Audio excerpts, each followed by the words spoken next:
Okay, when I say McDonald's, what pops into your head? Probably burgers, right? Fries, maybe that Happy Meal you got as a kid. But here's the thing.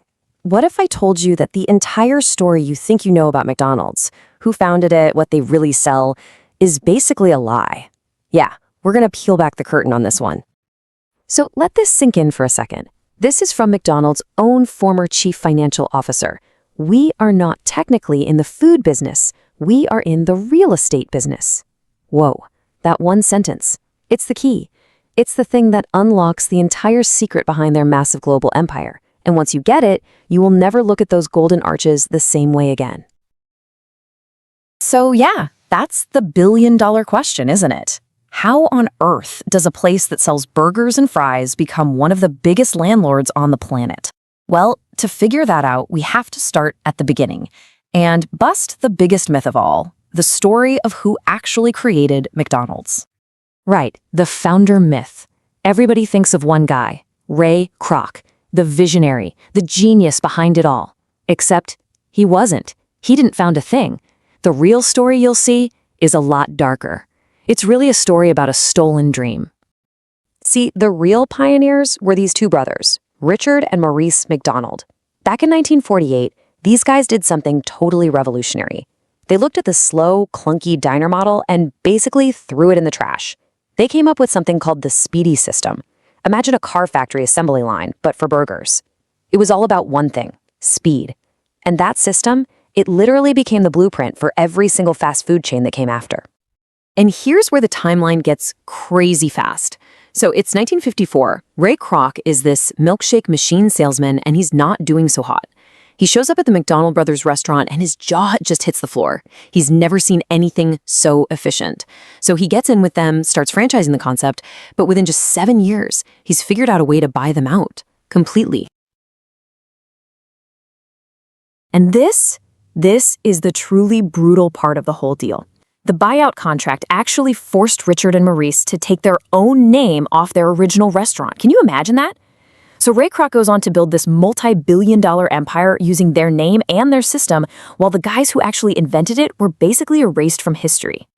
Okay, so Kroc now has the brand, he's got the system, but the real genius move, the secret to the money, it had nothing to do with burgers.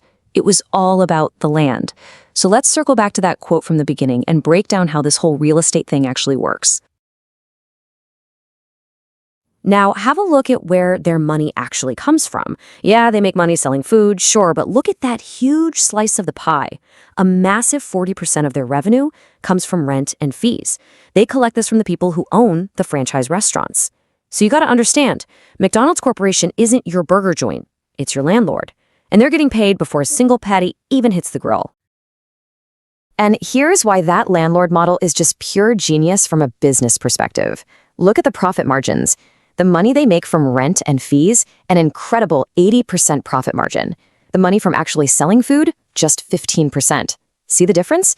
The burgers are not the business. The burgers are just the engine that makes sure the franchisee can pay the rent. That's the real product. So what does all that add up to? $40 billion. That's the rough value of just the land and buildings that McDonald's owns today. To put that in perspective, they're one of the biggest commercial real estate owners in the entire world. All of it, an empire that looks like it's built on burgers, but is actually funded by collecting rent. All right, so we've established they're a real estate giant. But that model only works if people keep walking in the door and buying burgers, right? So how do they do that? Well, this is where we peel back another layer, and it shifts from pure finance to some really wild psychology. You know that famous red and yellow color scheme?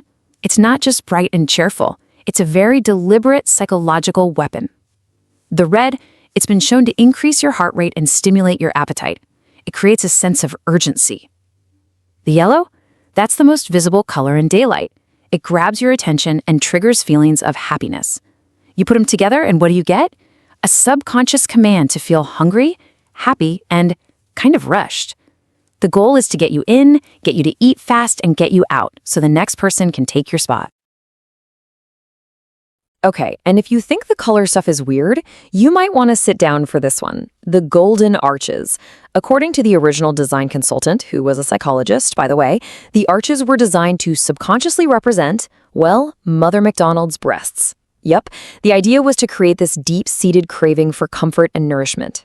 He even told the execs back in the 60s, and I'm quoting here, "You're not just removing arches, you're removing breasts from your customer's subconscious." And guess what? They kept the logo. All right, so they've got you in the door using colors and Freudian psychology. Now what? Well, the game isn't over. The manipulation continues the second your eyes hit that menu board.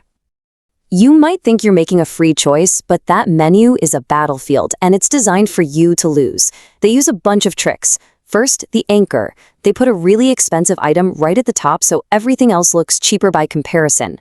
Second, notice how there are no dollar signs? That's on purpose. Studies show that seeing just the number, like $4.99, makes you feel less pain about spending money. And third, the decoy.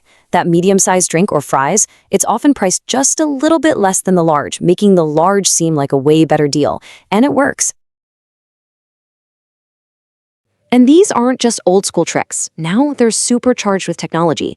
Those self-service kiosks, they're not just for efficiency. When you remove the human cashier, people feel less judged, and they tend to add on more items.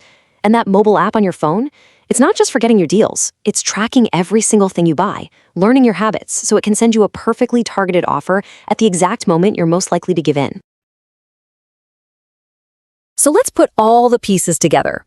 We have a stolen origin story, a massive real estate empire hiding in plain sight, and layers of psychological tricks to shape your behavior. So what does it all mean? What is it that McDonald's is really selling you?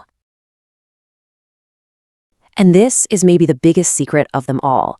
The product was never just the hamburger. It's a feeling. It's the comfort of knowing that a Big Mac in Tokyo will taste exactly like one in Ohio. It's nostalgia for those birthday parties you had as a kid. It's the American dream, packaged and sold.